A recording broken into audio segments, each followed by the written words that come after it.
Hi friends, I'm Anna Helman. Today I want to share with you a quick tip I love to do on my stamping projects called circle stamping. Let's take a look at it.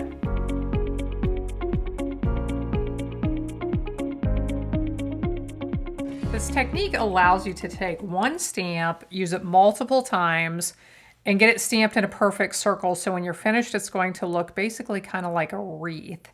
I absolutely love this technique. I'm going to show you how I like to do it.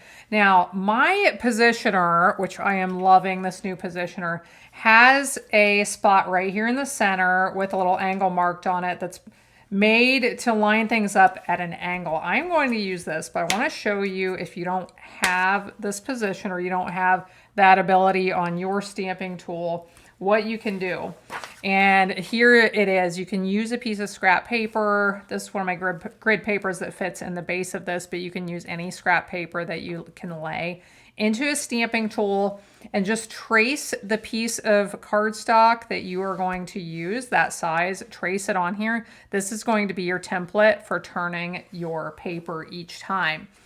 As you're choosing a stamp to do this with, if you want a stamp that you'll stamp 4 times like I am, you need it to be somewhat curved, and you'll want to size your cardstock appropriately to be able to stamp that 4 times. Let me show you some other ideas of stamps that I would try this with. And some of them are not curved at all. You could try it with a stamp like this. I'm also going to show you an idea for stamping it 8 times. So if it's a smaller stamp, you may need to stamp it eight times to fill in the whole circle. But a stamp like that would be great. I think this would be a really fun one to stamp just 4 times in the corners. The graduation hat, the flower would be great. But these are nice little ones that have a curve. If you're looking for one with a curve to stamp 4 times like what I am doing here. If you are planning on stamping a smaller stamp and doing it 8 times, you need a template that you will have 8 turns on. So you want to trace your square 2 times just like this. All right, let's get to it. So you want to lay your stamp on so that it's in one of the corners. I am going to pick this up with my stamping plate and ink it up.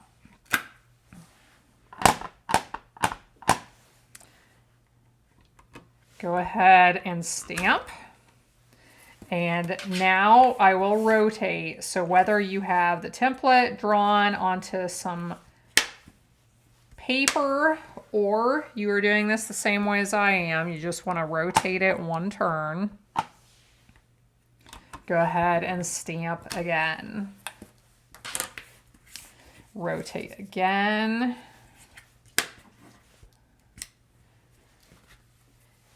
Ink up, stamp, and 1 more time.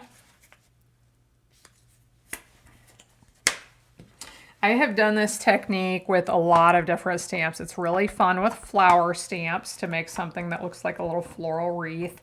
And if you're stamping multiple times, especially if you do the 8 stamps instead of 4, it's really fun to alternate colors or stamp once when you ink it and then stamp again when you don't. So you get like a darker and a lighter and then darker and lighter.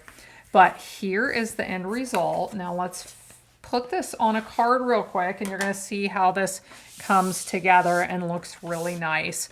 Just a fun technique that is easy to do. It's a great way to use your stamp positioning tool. So we will lay this right here onto this card base. We will trim off those edges. And then I have a greeting to finish up.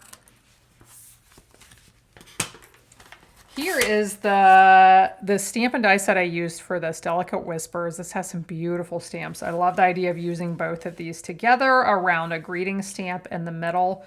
But I just wanted to show you that. That's where these stamps came from. Same with my greeting tag that we will add in just a second. But I want to put a little bit of ribbon on first. Anytime I have a simple card, I just want to add something a little bit extra. A lot of times I like to put a little ribbon decoration under my greeting tag, just like this. Here is that greeting that I stamped with the stamp is also from that set. Wishing you happiness and love. Another thing I love to do with these circle stamping pieces is to add little gems that look like berries on top of them. So we'll add a few of these. And you can see how quickly this came together and how nice our finished card is.